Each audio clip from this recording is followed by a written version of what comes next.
Are dinosaurs going extinct yet again? Will scientists ever learn their lesson about cloning dinosaurs? And how much more can Universal squeeze out of this franchise?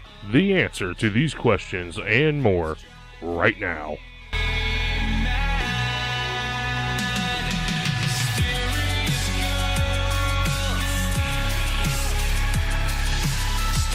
Hello everybody, this is Double JTV once again, and in this video we are going to talk about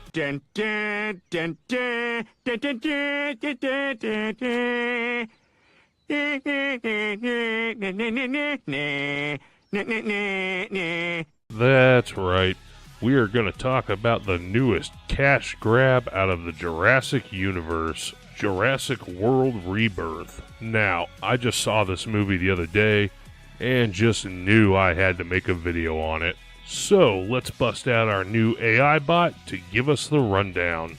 I am unfamiliar with that phrase. Please try again. Give us the movie production information. You don't have to be an asshole about it. It is not my fault that you purchased me because you're too lazy to look up production facts. Would you just do it? Fine. Jurassic World Rebirth is directed by Gareth Edwards and stars Scarlett Johansson and Mahershala Ali. Made with a final budget of around $225 million, it made $868 million worldwide, making it a box office success, and it has an average score on IMDb of 5.9 out of 10. And a 50% score on Rotten Tomatoes. Thank you, AI bot. Go f*** yourself. I'm not talking to you. Okay. Anyway, we start out our movie like every other Jurassic franchise movie after the first one. For some reason, some greedy corporation guy assembles a team consisting of some mercenaries and a scientist to go to yet another hidden dinosaur laboratory island to find something that is worth a lot of money and bring it back. In this case, they have to get DNA samples from 3 of the largest dinos to make a cure for heart disease or something. We then have the all-important recruitment montage before we set sail on the mercenaries' boat. And I knew this reminded me of something, and after a while it clicked.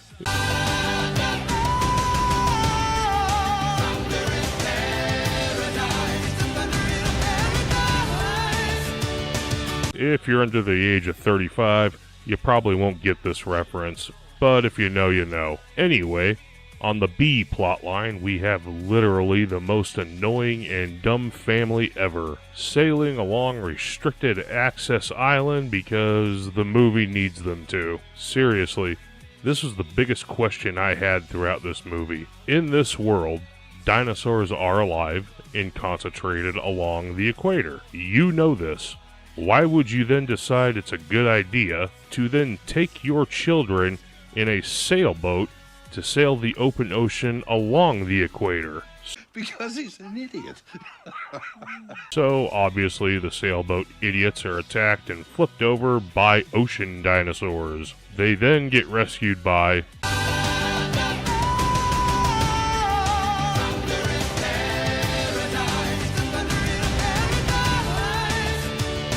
And after all that, they all head to the island because the movie needs them to. During their approach to the island, the boat gets damaged and everyone starts jumping off the boat into the lagoon. And it's shot in a way that reminds me of... By this point, pretty much all the disposable characters are dead, and we get about an hour of everybody wandering around Dino Research Island number 47, following the same pattern every one of these movies follows. Oh yeah, that's how it always starts. But then later there's running and screaming.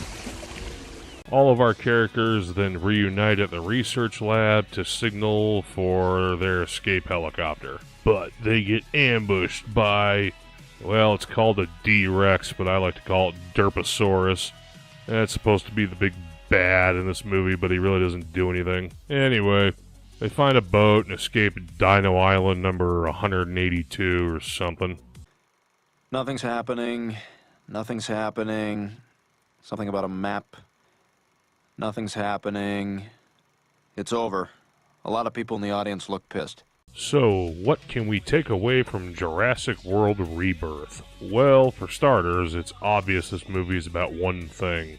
Money! It's basically the second and third movie, except way worse, with a lot of plot holes that leave you asking a bunch of questions. For example, oh cool, there's an ancient temple in the cliff. Can we explore this? No. Can we explore why there's a downed military plane on the island? No. Can you at least explain why they used a boat to get to the island if they already had access to a helicopter this whole time? No. And the Derposaurus. Oh, the Derposaurus. Of course the scientists had to engineer that thing. Nature isn't stupid enough to naturally create a crossbreed between a rancor and a goldfish. That's gay. We're gay. So, in conclusion, Jurassic World Rebirth is a blatant slap-you-in-the-face cash grab that will make you feel after watching it. There's nothing to really follow in this movie because it's been done time and time again in this franchise. Only this time, the writers didn't even bother to flesh out any characters. So you basically don't really care what happens to any of them, for the exception of Dolores. Don't forget to buy your kid the Dolores plushie. Anyway, that's all I have to say about the waste of time that was Jurassic World Rebirth. Let me know in the comments if you saw this movie and what your thoughts are on it. And any other thoughts you have about the Jurassic Park franchise, leave them in the comments. This has been Double JTV once again. And as always, hashtag Freak Nation, everybody.